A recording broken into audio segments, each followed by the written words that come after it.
இந்த காலை வேளையிலே தியானிப்பதற்காக நம்ம 64 சங்கீதத்தில் 1 வசனத்தை கவனித்தோம் என்றால், நம்ம ஜெபிக்கிற ஜெபங்கள் கேட்கப்படுதா கேட்கப்படலையான்றது சில டைமில் ஒரு போராட்டமாக இருக்கும்.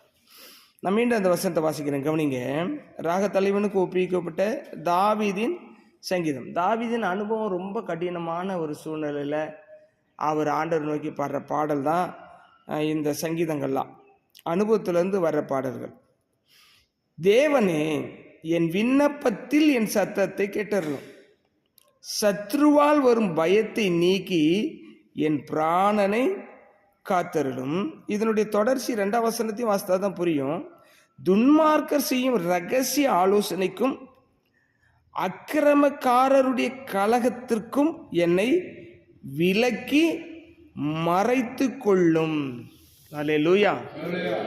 நம்ம பண்ணுகிற எல்லா ஜெபங்களுக்கும் பதில் உண்டு. எல்லா ஜெபங்களுக்கும் பதில் உண்டு. அந்த ஜெபங்கள விசேஷம் என்னன்னா, சத்துரு உங்களை மேற்கொள்ள முடியாது. பகைஞன் உங்களை மேற்கொண்டு நான் ஜெயிச்சிட்டேன்னு சொல்ல முடியாது.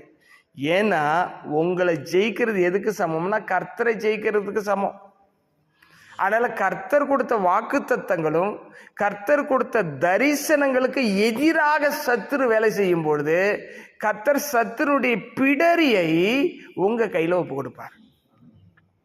நீங்க சொல்ற ஜெபம் வசனத்தின்படியும் தரிசனத்தின்படியும் நீதியின்படியும் நியாயத்தின்படியும் இருக்கும் பட்சத்தில் கர்த்தர் என்ன செய்வார்னா, உங்கள் ஜெபத்துக்கு பதில் தருவார். பதில் தருவார்ன்றதை எப்படி நீங்கள் எடுக்கணும்னு சொல்லி இந்த 2 வசனத்தை நீங்கள் கவனிச்சிங்கன்னா நல்லா தெரியும். அங்கே 2 விஷயம் சொல்லப்பட்டிருக்கு. துன்மார்க்கர் எப்பொழுதுமே உங்களுக்கு எதிராக ரகசியமாக ஆலோசனை பண்ணுவாங்க. ஒரு வெளிப்படையான ஒரு விஷயத்தை பேசலைன்னா அது திருட்டுத்தனம்னு அர்த்தம். அப்போ திருட்டுத்தனமாக செய்கிறது தான் இங்கே சொல்கிறதுக்கு ரகசியமான ஆலோசனை. அப்புறம் அக்கிரமக்காரருடைய கலகம், அந்த ரகசியமாக ஆரம்பித்து கலகத்தை உண்டாக்கி கர்த்தருக்கு விரோதமாக செய்வார்களே, அதை குறித்து சொல்லியிருக்கு. அப்போ அதற்கெல்லாம் என்னை விலக்கி மறைத்து கொள்ளும் அப்படின்னு சொல்லி ஜெபிக்கிறார். ஆழமான ஒரு ஜெபம். நம்முடைய வாழ்க்கையில் கர்த்தர் நம் பட்சத்தில் இருக்கும் பொழுது சத்துருக்கள் மேற்கொள்ள முடியாது. தேவ திட்டத்தை சத்துருக்கள் உடைக்க முடியாது. துன்மார்க்கனுடைய ஆலோசனை, தேவனுடைய ஆலோசனை நிறுத்த முடியாது.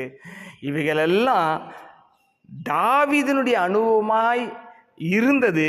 இன்றைக்கு அநேகருடைய அனுபவமாக இது இருக்கிறது. ஆகவே நமக்கு இருக்கிற நம்பிக்கை என்னன்னு சொன்னாக்கா, கர்த்தர் நிச்சயமாய் நமக்கு என்ன செய்வார்?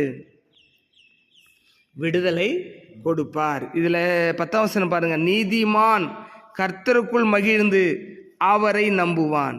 செம்மையான இருதயம் உள்ளவர்கள் யாவரும் மேன்மை பாராட்டல். எப்படின்னா, கர்த்தரின் ஜெபத்தை கேட்டான்னு மேன்மை பாராட்டுவான். ஜெபத்துக்கு பதில் வர்றது வேணா தாமதமாகலாம், ஆனா வந்தே தீரும்.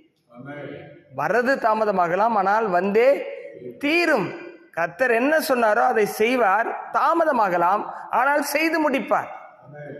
இந்த கால வேளையில உங்கள் ஒவ்வொருவருக்கும் கர்த்தர் அவர் என்ன ஆதீனத்தில் என்ன பிளான் போட்டு வச்சிருக்கிறாரோ அதை செய்து முடிப்பார். தைரியமா இருங்க, கலங்காதீங்க, சோர்ந்து போகாதீங்க. வர வேண்டிய பணம் வரும். நடக்க வேண்டிய காரியங்களை கர்த்தர் நடத்துவார். எல்லாவற்றையும் அவருடைய புத்தகத்தில் எழுதி வைத்திருக்கிறார். ஒன்றும் பிசகாது. எழுதப்பட்டபடியே ஆண்டவர் உங்களுக்கு செய்வார். கண்களை மூடி ஜெபிப்போம். எங்கள் அன்பு நிறைந்த தகப்பனே, இந்த காலை வேளையில வந்திருக்கிற ஒவ்வொருவருக்கும் அவருடைய கண்ணீர், வேதனை, பெருமூச்சு இவைகள் எல்லாவற்றுக்கும் பதிலாக நீர் இந்த வசனங்களை கொடுத்ததுக்காக நன்றி. தொடர்ந்து இந்த சங்கீதத்தை தியானிக்கும் பொழுது கர்த்தருடைய வார்த்தை ஒவ்வொருடைய இருதயத்தில் ரீங்காரம் இட்டு கொண்டிருக்க உதவி செய்யும்.